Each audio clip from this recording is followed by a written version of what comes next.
Donc je l'invite effectivement à nous délivrer ce rapport verbal. Président, Mesdames et Messieurs, votre commission de l'éducation s'est réunie ce jour pour examiner la proposition de décret relatif à la réduction du décrochage scolaire et à la lutte contre l'absentéisme des élèves. Conformément à l'article 26, paragraphe 8 de notre règlement, la commission m'a chargé de vous présenter ce rapport oral. En sa qualité de co-auteur, M. Di Mattia nous a rappelé que ce texte s'appuie sur les objectifs du pacte pour un enseignement d'excellence et cherche à mettre en place une prise en charge individualisée des élèves à risque. Ainsi, il nous a présenté les 6 points clés de la proposition, à savoir le suivi des absences via l'utilisation d'une application informatique absent pour un suivi systématique des absences injustifiées. La définition des rôles clés de pilotes et d'intervenants pour assurer un suivi et un accompagnement individualisé des élèves. Troisièmement, les différentes étapes du dispositif identifiées autour de 3 axes en fonction du nombre d'absences injustifiées. Axe 1, soutien précoce, axe 2, intervention et axe 3, compensation. Quatrièmement, la définition du public cible visé, à savoir les élèves en âge d'obligation scolaire et les élèves majeurs. Cinquièmement, le renforcement de la prévention du décrochage. 6, les soutiens aux écoles par la mise en place d'un programme de soutien et la création d'un nouveau service intégré d'assistance aux écoles pour lutter contre l'absentéisme.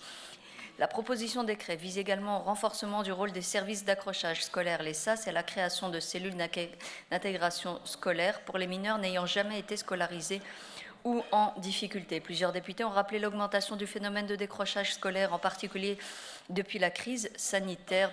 Des données actualisées sur les élèves signalés pour absence injustifiée ont été réclamées pour l'année scolaire 2023-2024 et les 5 années précédentes. Il a été répondu que la méthode de calcul était obsolète et ne permettait de fournir les comparaisons demandées. Toutefois, le nombre d'élèves que l'on escompte prendre en charge dans chacun des 3 axes précédemment cités a été précisé. Plusieurs parlementaires ont exprimé leurs préoccupations concernant la complexité de l'écosystème des acteurs luttant contre le décrochage et se sont demandé comment les modifications proposées amélioreront efficacement la lutte contre ce phénomène. Comment les acteurs intégreront ces changements pour la rentrée d'août 2024 et comment la surcharge administrative des écoles sera prise en compte. Plusieurs questions ont porté sur la création de l'application métier absent destinée au suivi des absences et son interopérabilité avec les systèmes de gestion d'absence déjà utilisés dans les écoles. M. Di Mattia a rappelé que chaque élève sera pris en charge. Le processus est simple et cadré, même si la formulation légistique est rigoureuse. Le dispositif permettra une coordination de manière à rester efficace et cohérent. Comme il s'agit d'un processus lourd et très cadrant, il a expliqué qu'il n'est pas possible de lancer le dispositif immédiatement dans les écoles. Pour veiller à la soutenabilité de la mise en œuvre du dispositif, une phase de sensibilisation et d'information sera nécessaire pour permettre aux acteurs de se l'approprier selon un phasage précisé dans les développements de la proposition. À plus court terme, les garants pourront être désignés et formés. Le service intégré sera créé ainsi que les 6. De plus, les services de l'ethnique et de l'administration travaillent déjà sur le projet prioritaire de l'application, ce que la ministre a également confirmé. Sur la consultation des CPMS et leur manque de moyens, tant budgétaires qu'humains, M. Di Mattia a rappelé qu'ils sont représentés par les FPO et WBE et qu'ils ont bien été consultés. Par ailleurs, ils prennent déjà en charge le décrochage.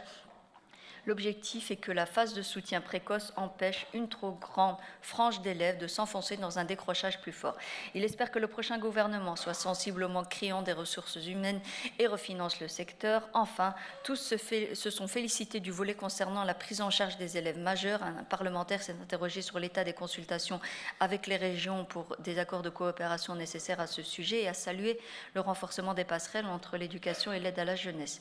Comme M. Di Mattia l'a signalé, des échanges ont eu lieu dans les bassins entre les opérateurs de formation et l'enseignement. Des travaux plus approfondis se développeront dans le cadre des travaux du chantier 13 du pacte. Évoquant les réserves des acteurs clés de l'éducation concernant la mise en œuvre du dispositif, les engagés ont fait part de leurs doutes quant à l'efficacité réelle du décret et ont annoncé le dépôt d'un amendement en vue de reporter d'1 an sa mise en œuvre. Parmi les critiques principales soulevées sont pointées la lourdeur administrative et informatique sous-tendant la mise en place du dispositif et le moment où les arrêtés du gouvernement seront pris et les circulaires envoyées aux établissements. Le report d'1 an de la mise en œuvre du décret ne devrait pas avoir de conséquences sur l'attribution des moyens européens tels que négociés. Il a été mis en exergue que l'urgence portait sur la prise en considération des effets délétères du décrochage scolaire sur les élèves. Quant aux arrêtés et circulaires en découlant, il a été confirmé qu'ils étaient en cours de rédaction et seraient soumis au gouvernement et transmis aux établissements dès la rentrée scolaire prochaine. Le phasage prévoit une mise en œuvre pour le secondaire dès 2025-26. Dans ce contexte, il a été recommandé de ne pas adopter l'amendement. Aux inquiétudes des parlementaires relatives aux moyens financiers et humains mis à disposition, nous avons eu le détail selon les acteurs concernés. Au terme de la discussion, les engagés ont demandé que soit communiquée avant les votes en séance la ventilation de l'attribution des fonds européens du plan européen pour la reprise et la résilience PRR. Votre commission a rejeté l'amendement et déposé par les engagés proposant le report de la mise en œuvre et adopté l'ensemble de la proposition. Par 9 voix et 4 abstentions, les parlementaires PTB justifiant leur abstention en regrettant l'absence de moyens pour mettre en œuvre un dispositif dont ils soutiennent pourtant la philosophie. Je vous remercie.